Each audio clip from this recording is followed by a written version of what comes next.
गुरुर्ब्रह्मा गुरुर्विष्णू गुरुर्देवो महेश्वरा गुरु साक्षात परब्रह्म तस्मै श्री गुरवे नमः। मी माझे मावळो सर्व तू तुझे उगवो अथा। मी तू पण जगन्नाथा होवो एकची तत्वता। देव भक्त असे द्वैत अद्वयत्व न खंडिता। दाखवी देव देवेशा प्रार्थना ही तुला आता। सद्गुरुनाथ महाराज की जय। तेथ अर्जुना जरी विपाये तुझ्या जीवी हन ऐसे जाये। नाहे स्मरण मग होये काय काय सयावरी अंती। इंद्रिया अनघड पडिलिया जीविताचे सुख बुडालिया। आत बाहेरी उघडलिया मृत्यू चिन्हे। हे ऐकून अर्जुना जर कदाचित तुझ्या मनात असे येईल की अंतकाळी हे तुझे स्मरण कसे होणे शक्य आहे। हा प्रश्न आहे की नाही। इंद्रियांचे व्यापार बंद पडले व जिवंतपणाचे सुख नाहीसे झाले आणि आत बाहेर मरणाची लक्षणे दिसू लागली। ते वेळी बैसावेची कवणे मग कवण निरोधी करणे। ते तर काह्याचे नियंत करणे प्रणव स्मरावा। तरी गा ऐशिया हो ध्वनी झणे थारा देशी गा मनी। पै नित्य सेविला मी निदानी सेवक होया। बघा किती कृष्णाचा अभिवचन बघा कसं आहे। तेव्हा इंद्रियांचे व्यापार बंद पडले जिवंतपणाचे सुख नाहीसे झाले आणि आत बाहेर मरणाची लक्षणे दिसू लागली। तेव्हा कोणी बसायचे, कोण इंद्रियांचा निरोध करील व कोणत्या अंतःकरणाने प्रणवाचे चिंतन करायचे आहे की नाही। असं थोडीच आहे की मला आत्ता वाटलं मी मरावं म्हणून मी मरणार आहे, असं तर होणार नाही आहे। म्हणजे ती मरणाची वेळ कधी येईल कशी येईल मला कसं कळणार असा प्रश्न अर्जुनाच्या मनात येईल आला। तेव्हा ते काय म्हणतात, अर्जुना कदाचित अशा संशयाला तू अंतःकरणात अवसर देशील, पण हे एक लक्षात ठेव। आणि इथं जरा ज्ञानेश्वर माऊलींनी पण स्पष्ट केलं आहे, माझे नित्य सेवन करणारा जो आहे त्याचा मी मरणसमयी सेवक होतो, काळजी नसावी। आलं का लक्षात। म्हणून ईश्वराचं नित्य सेवन कसलंय हे आपण कशा कशाने सेवन करतो। शब्द स्पर्श रूप रसगंध या सर्व पंचतन्मात्रांच्या जाणीवेतून सातत्याने ईश्वराला सेवन करायचं आहे। म्हणजे मला दिसणारा ईश्वर आहे, मला स्पर्श करणारा ईश्वर आहे, माझ्या रसनेच्या जाणीवेतनं रसाच्या जाणीवेतनं येणारी अनुभूती आहे तोही ईश्वर आहे। आणि जे दिसतं आहे ते पण ईश्वरमयच आहे। हे तू जर सातत्याने सेवन करशील तर शेवटी मी तुझा सेवक होऊन येईल। अजून काय पाहिजे आहे की नाही। आणि एकनाथ महाराज तर इतके प्रचंड भक्तियुक्त होते की देवालाच राहावलं नाही, कृष्णालाच राहावलं नाही ना। त्यांनी मरण समयाची पण वाट पाहिली नाही।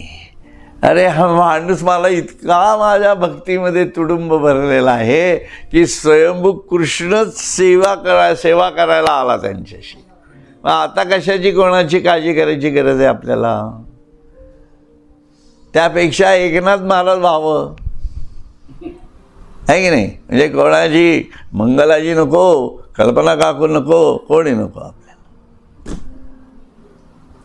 आपल्या आपण आहे की नाही। या भूमिकेत जायला पाहिजे ना खरं तर। असो पण सांगण्याचा हेतू काय, कदाचित अशा संशयाला तू अंतःकरणाला अवसर देशील, पण हे एक लक्षात ठेव, माझे नित्य सेवन करणारा जो आहे त्याचा मी मरणसमयी सेवक होतो.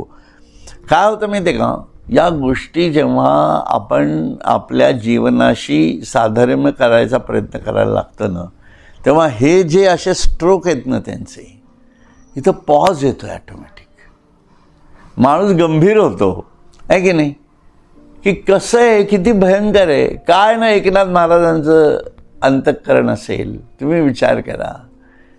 आणि तो भगवंतसुद्धा इतका चतुर की तो त्यांच्या बरोबर आहे, आजूबाजूला सेवा करतोय, पण त्यांना न कळून देता.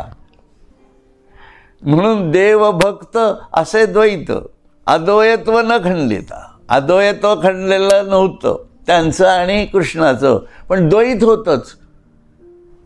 एकनाथ महाराजांना तो श्रीखंड्या म्हणूनच दिसत होता, आहे की नाही.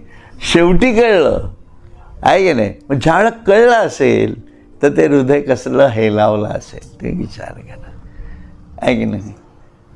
म्हणजे त्या एकनाथ महाराजांच्या हृदयाची कल्पनासुद्धा आपण करू शकत नाही, लक्षात घ्या, आहे की नाही. तीच घटना तुकारामाची आहे ना, ही प्रत्यक्ष परब्रह्म आलेलं आहे समोर आणि जात आहेत. तीच घटना ज्ञानदेवांची. हे आता मी जातो आहे, ईश्वर सर्व जाणीवेतनं ईश्वरमयच झालेले आणि नुसता देह वाहत वाहत आत पुसता केला आणि संपला विषय,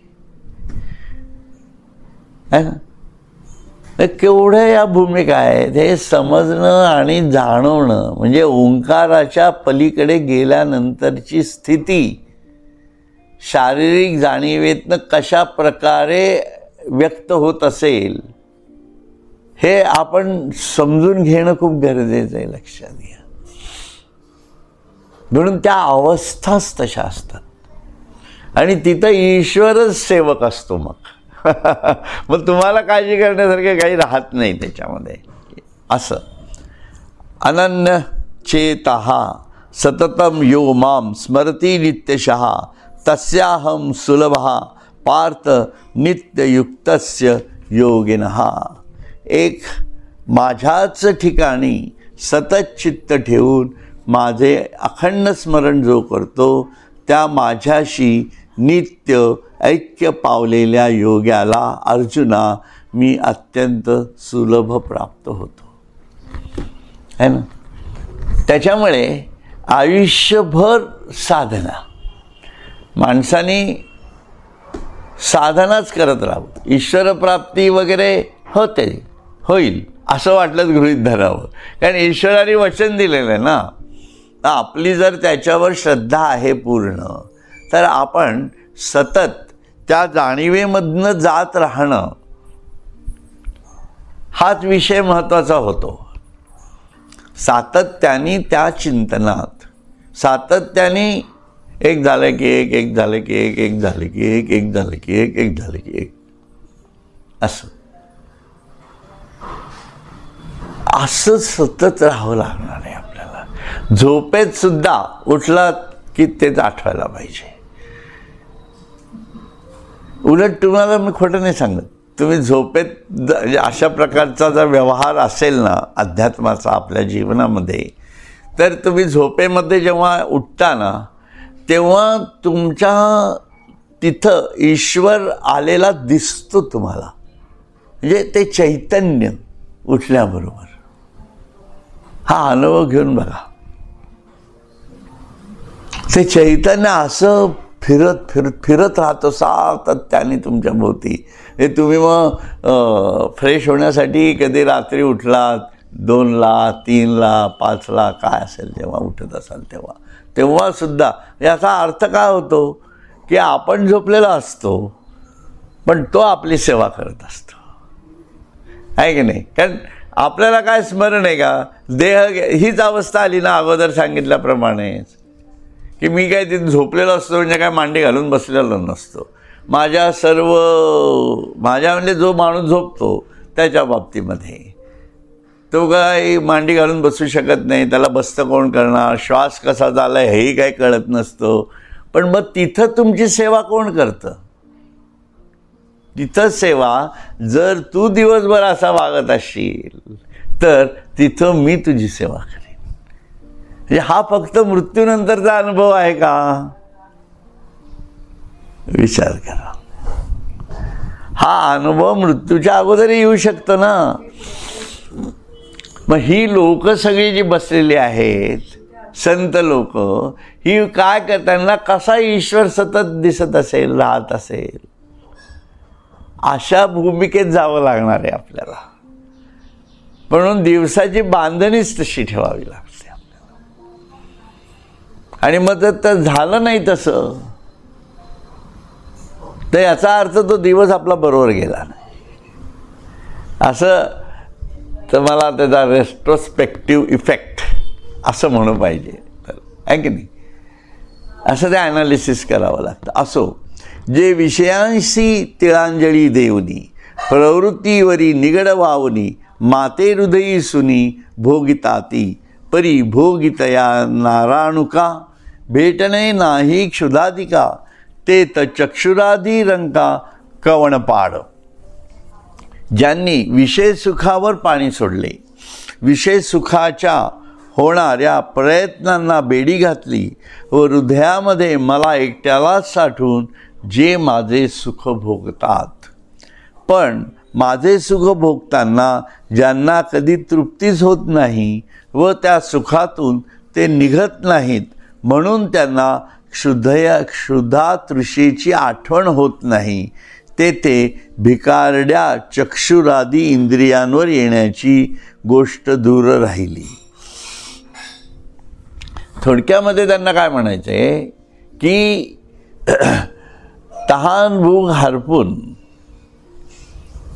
तुम्ही सतत त्या जाणीवेमध्ये राहा. असं जो राहतो तो असा साधक. आणि जाणीव कुठली? जी अगोदर सांगितली आहे ती, जी अगोदर सांगितली आहे ती. म्हणजे तुम्हाला स्वरूपाचं ज्ञान करून घ्यायचं आहे, विश्वस्वरूपाचं ज्ञान करून घ्यायचं आहे आणि अर्धचंद्रावरती टांगून बसायचं आहे स्वतःला. काय म्हणणार ओलेस काय आपली कुठली बॉर्डर लाईनला काय म्हटलं आपण मगाशी? एलओसी. हां, एलओसी पार करता येणार नाही, कारण आहे की नाही, एलओसी पार करता येत नाही. त्यामुळे एलओसीवरतीच बसून राहायचं आहे. असं रोज बसायचं एलओसीवर जाऊन. हां, आणि तिथं पदर पसरून बसायचं आहे एलओसीवर, आणि तो पलीकडनं येतोय का बघायचं आहे. आपली एलओसी ओम आहे, त्याचा आकारही तो एलओसी सारखाच आहे, गुलगुल गुलगुल. एक कल्पना म्हणून सांगितली. असो, ऐसे निरंतर एकवटले, जे अंतःकरणी मजशी लिगटले, मीची होऊनी आतले उपासिती. बघा, तया देहावसान जई पावे, तई तीही माते स्मरावे, मग म्या जरी पावावे तरी उपासती ते कायसी. म्हणून जे अखंड मतपरायण झाले, अंतःकरणात माझ्या ठिकाणी जडले व ज्यांनी आपल्या निराळेपणा निःशेष नाहीसा केला, अशा रीतीने पूर्ण मद्रूप होऊन जे माझी भक्ती करतात, त्यांना मरणकाळ प्राप्त झाला असता त्यांनी माझे स्मरण करावे, आणि तेव्हा जर मी धावून यावे तर मग त्यांच्या भक्तीची किंमत काय. त्यांना मरणकाळ प्राप्त झाला असता त्यांनी माझे स्मरण करावे, आणि तेव्हा जर मी धावून यावे तर मग त्यांच्या भक्तीची किंमत काय. प्रश्न आहे हा, त्यांच्या भक्तीची किंमत काय. पैरंग एक आडलेपणी, काकुळती धावगा धाव म्हणे, तरी तयाची एक ग्लानी धावणे काय न घडे मज. आणि भक्ताही तेची दशा, तरी भक्तीचा सोस कायसा, म्हणून हा ध्वनी ऐसा न वाखाणावा. म्हणून एखादा भिकारी संकटात सापडला व त्याने जर भगवंता धाव म्हणून अत्यंत कळवळून धावा केला, तर त्याची दीनवाणी ऐकून मी धावून जात नाही काय? मी धावून जातो थोडक्यामध्ये. म्हणून मी म्हटलं भीकच मागायची आहे, LOC वरती जाऊन मागा, बाकी कोणाला मागू नका. आहे की नाही? देवाचा भिकारी व्हावं, देवाचा हमाल व्हावं, काय हरकत नाही आहे. कारण का त्यांनी खूप छान सांगितले, त्याची दीनवाणी ऐकून मी धावून जात नाही काय? आणि भक्ताही तेची दशा, तरी भक्तीचा सोस कायसा, म्हणून हा ध्वनी ऐसा न वाखाणावा. आणि प्रेमळ भक्तही जेव्हा माझा धावा करतील तेव्हाच मी जर धावून जाऊ लागलो, तर मग माझ्या भक्तीच्या हव्यासाला काय किंमत? म्हणून अशा शंकेला तू आपल्या चित्तात थारा देऊ नकोस. मी येणारच 110%. कोणी देतं का असं वचन आपल्याला आयुष्यात? तुम्हीच मला सांगा. ईश्वराशिवाय कोणीही असं वचन आपल्याला देत नाही. ज्ञानेश्वर माऊलीसारखं असं कोणी आपल्याला सांगतही नाही. सद्गुरूंशिवाय असं आपल्याला कोणी जवळही करत नाही. म्हणून बाकीचे सगळे लोक तुम्ही कितीही भिका मागा बाकीच्यांकडे, ते भीक देतीलच असं नाही. ते दया वाटेल आणि 2 तुकडे फेकतील एखाद्या तुमच्याकडे. परंतु ही जी गणित आहेत त्यांची, ही खूप वेगळ्या प्रकारची आहेत.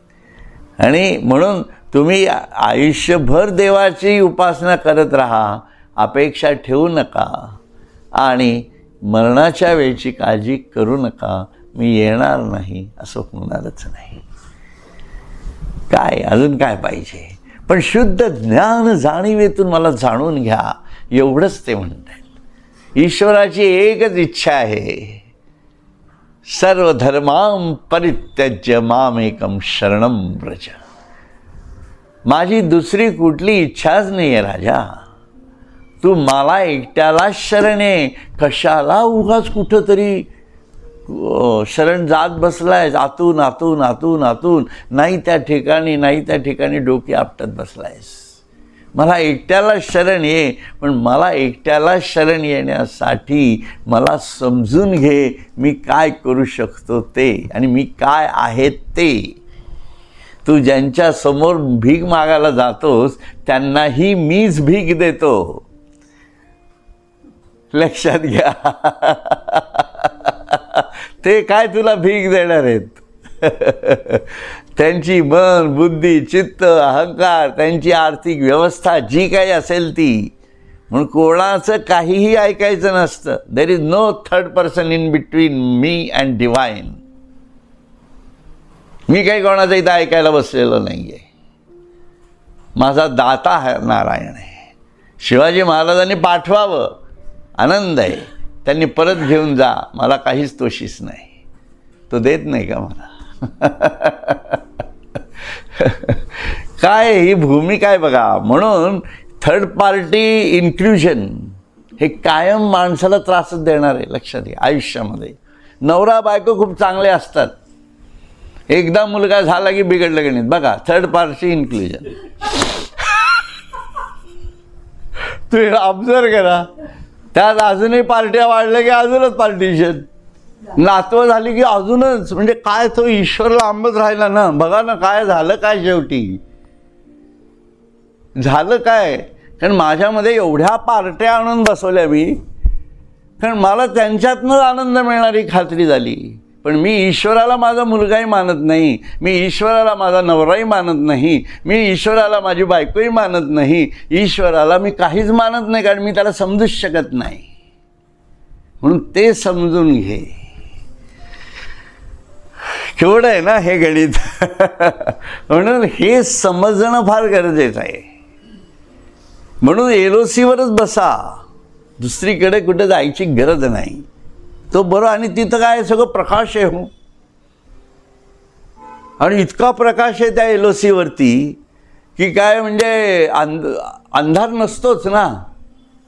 हे तुम्ही जवळजवळ 17व्या कलेतच येऊन पोहोचलेला आहात. कारण 16 कलांचा धिक्कार केलेला आहे, मला नको आहेत आहे ना. हा धिक्कारच आहे ना, मला नको असणं हे. म्हणून स्वामींनी सुद्धा जे म्हटलेलं आहे, नको धन नको मान नको लौकिका गळा सोडवी हा परी माझा मोह पाशा तुनी गळा. हे काय, हे LOC वर बसणं आहे. आणि तिथं तो प्रकाश आहे आणि प्रकाश हेच त्याचं स्वरूप आहे. आणि तो कुठल्या दृष्टीने आपल्याकडे पाहत असेल हे आपल्याला कळणार पण नाही, कारण अंधार नावाचा विषयच नाही आणि मी प्रकाशित आहे. मग किती वेळ लागणार आहे प्रकाशाने प्रकाशात मिसळायला? काहीच नाही वेळ लागणार आहे. म्हणून ते एकरूपच झालेले असतात असं. पण आत्मस्थितीतली व्यक्तिमत्व, आत्मज्ञानी व्यक्तिमत्व हे परब्रह्माशीच एकरूप झालेलं असतं असं म्हटलं जातं आहे ना. म्हणून तो देही परब्रह्मची होय असं म्हटलं जातं. असो, म्हणून तीही जे वेळी मी स्मरावा ते वेळी स्मरिला की पावावा, तो आभारही जीवा साहवेची ना, ते ऋण वैपण देखोनी अंगी, मी आपुलियाची उत्तीर्णत्वा लागी, भक्ताची तनु त्यागी परिचर्या करी.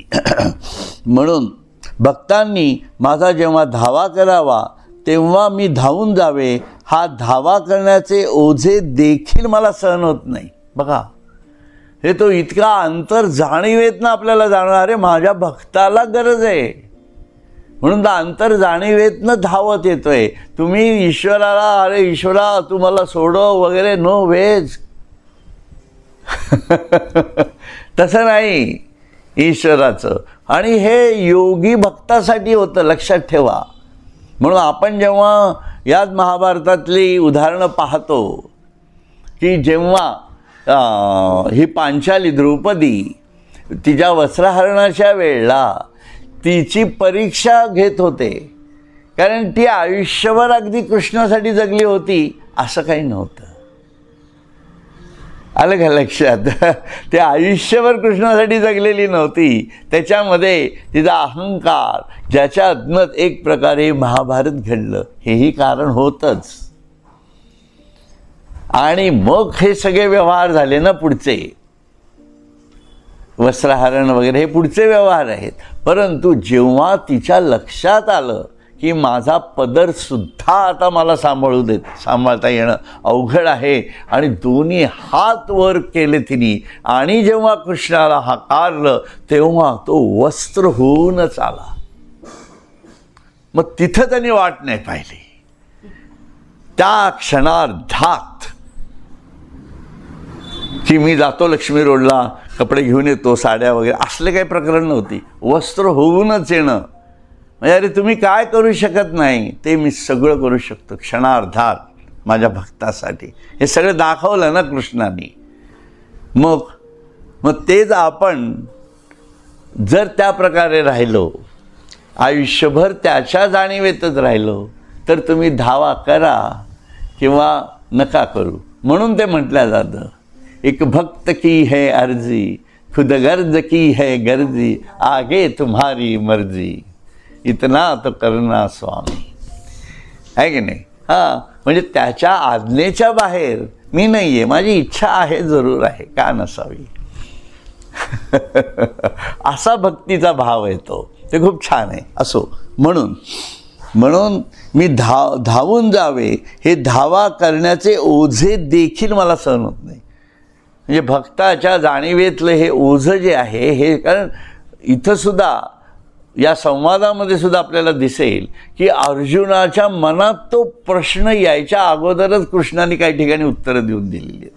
त्याचं कारणच हे, कारण तो इतका ससंवेद्य जाणीवेमध्ये आहे की त्याला ते ओझं, अरे हे काहीतरी जड होते, चल हे सांगून टाका पटकीने, असं ते गणित होतं. आणि नियतीला त्याच्या जाणीवेच्या हुकूम कार्य करावंच लागतं. मग जेव्हा तो क्रियेमध्ये येतो तेव्हा असं आहे. ईश्वर क्रियेत येणं हे भक्ताची भूमिका तयार होते. भीष्मांचा वध हा त्यांच्या भूमिकेचा नियतीला भीष्माच्या शब्दाच्या बाहेर जाणं शक्य नव्हतं. कारण त्यांचं स्वतःचं मरण त्यांच्या स्वतःच्या आज्ञेशिवाय होणारच नव्हतं. केवढा मोठा हा एक प्रकारचा अडसर होता. पण जेव्हा कृष्ण उठले आणि त्यांनी सुदर्शन काढलं, भीष्माला आनंद झाला की आपली प्रतिज्ञा मोडण्यासाठी कृष्णाला उभं राहावं लागलं. मग भीष्म तिथं नतमस्तक झालेत, लक्षात घ्या. मग पण नियती आड आली असती का? माझ्या कार्याच्या आड कोणीही येऊ शकत नाही. नियती सुद्धा बदलू शकते, एवढी ताकद ईश्वरामध्ये असते, लक्षात ठेवा. म्हणून अर्जुनाने कसला माणूस पकडला होता बघा ना. बरोबर, मला फार आश्चर्य वाटलं. काय ना म्हणजे मला कसला माणूस पकडला, कृष्णालाच धरला डायरेक्ट. आणि काय सगळं सगळं सगळं स्वतः पाजणं, संपूर्ण महाभारत बदलून टाकलं. भाव खूपच प्रचंड आहे. त्याच्यामुळे अर्जुनाला समजणं सुद्धा किती अवघड आहे ना. म्हणजे त्याच्या मनात कृष्ण भाव तयार होणं, त्यांनी कृष्णाच्या डोक्यापाशी जाऊन बसणं आणि कृष्णाला सांगायचं त्याला मागू दे, त्याला काय मागायचं ते. कारण माझ्या मनात पक्क होतं की मला कृष्णच हवा आहे. मग हे जर पक्क आहे, हा केवढा पक्केपणा आहे. आपल्या समोर असा जर कृष्ण आला तर आपल्याला कळणारही नाही, आपण दुर्योधनासारखेच मागत राहू, लक्षात ठेवा. कारण हिणकसच आपल्याला आवडतं, आपली भूमिकाच हिणकस आहे, असं माझं मत झालंय. आणि हे कळणं आणि नियतीने साथ देणं, आपल्याला ती बुद्धी होणं केवढं अवघड आहे ना. ही बुद्धी किती प्रचंड बुद्धी आहे की मला अरे कृष्णाचं सर्व हा घेऊन जाणार, मग कृष्णाला घेऊन काय करू मी. पण ह्याला माहिती होतं तो एलओसीवरच होता, काही म्हणा तुम्ही. त्याला बाकी काही नकोच होतं. तो महामानव म्हटलं जातं ना त्याला, म्हणूनच म्हटलं जातं, लक्षात ठेवा. म्हणून अर्जुन फार भारी माणूस होता, काय म्हणा. चला, हरकत नाही, एवढं आपल्याला कळलं तरी खूप झालं. हे ऋणवैपण देखून अंगी मी आपुल्या उत्तीर्णत्वा लागी भक्ताची तनुत्यागी परिचर्या करी. म्हणून भक्ताच्या निष्काम प्रेम भक्तीचे माझ्यावर जे ऋण होते ते थोडे तरी फेडावे म्हणून प्रेमळ भक्ताच्या मरणाच्या वेळी मी स्वतः आपण होऊनच त्याची सेवा करतो. कसलं कृष्णाचं वाक्य आहे हे, आहे ना. त्याच्यामुळे ज्ञानेश्वर माऊली समाधी घेताना प्रत्यक्ष परमेश्वर, महाविष्णू, सर्व देव देवता हजर होत्या असं म्हटलं जातं. चित्र नामदेवानी त्याच्यावर अभंग केलेला आहे.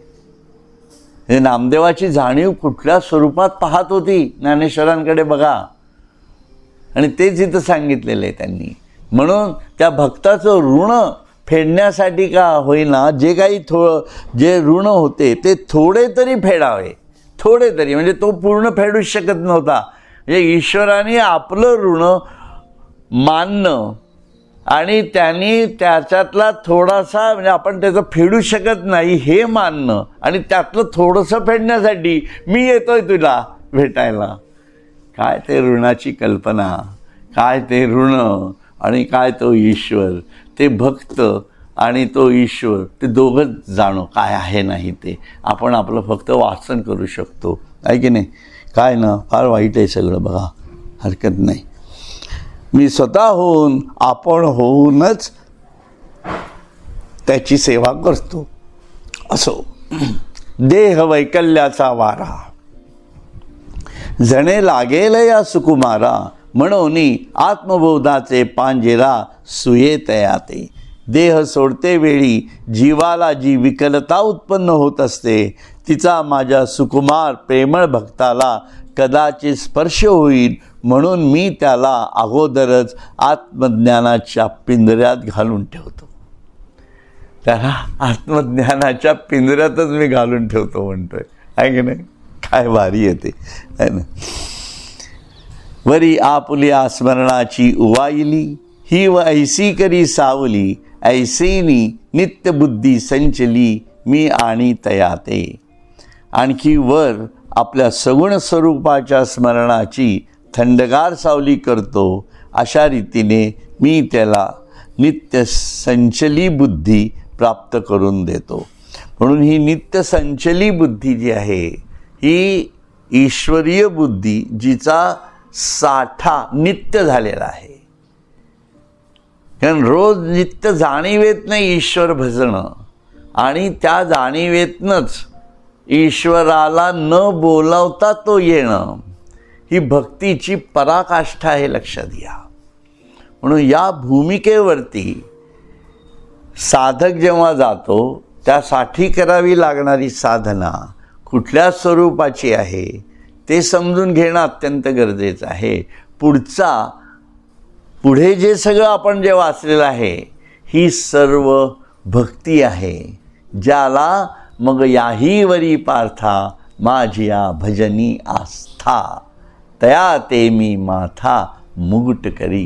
हे मुकुट करणं आहे, लक्षात ठेवा.